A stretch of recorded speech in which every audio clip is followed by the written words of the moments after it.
پیارے بچوں، ہم 7ویں کی جماعت کی ریاضی میں آج پہلا سبق ہندسی عمل کی شروعات کریں گے۔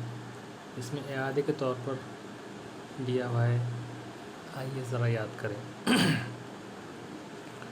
ہم نے پچھلی جماعت میں خط، قطع خط، زاویہ کا ناصف وغیرہ کا مطالعہ کر چکے ہیں۔ ہم زاویوں کی پیمائش درجوں میں کرتے ہیں۔ مثلث اے بی سی کی پیمائش 40 ہو تو اسے ہم ایم زاویہ اے بی سی برابر 40 درجے لکھتے ہیں۔ پچھلی جماعت میں ہم نے زاویے کا ناصف اور قطع خط کا عمودی ناصف بھی دیکھے ہیں، جیسے یہاں شکل میں دکھایا گیا ہے زاویہ اے بی سی،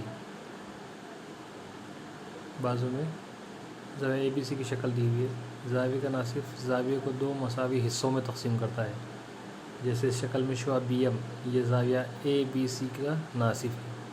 اب یہ ناصف کس طرح کھینچتے ہیں اس کے بارے میں آپ کو سمجھاؤں گا۔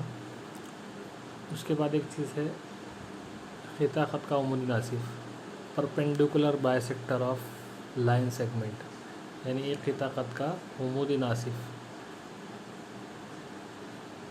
یہ عملی کام ہے، 4 سم لمبائی کا قطع خط پی ایس کھینچیے اور اس کا عمودی ناصف کھینچیے، اسے قطع سی ڈی نام دیجیے۔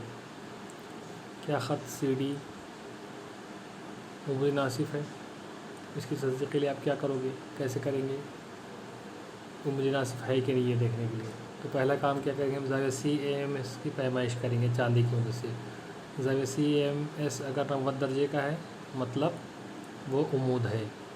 اور دوسری بات دیکھنا پڑے گا ہم کو کہ کیا لینتھ آف پی ایم برابر ہے لینتھ آف ایم ایس یا ایس ایم، یعنی پی ایم اور ایس ایم کی پیمائش اگر ایک جیسی ہے تو وہ ناصف ہے۔ اس طرح خط سی ڈی قطع پی ایس کا عمودی ناصف رہے گا۔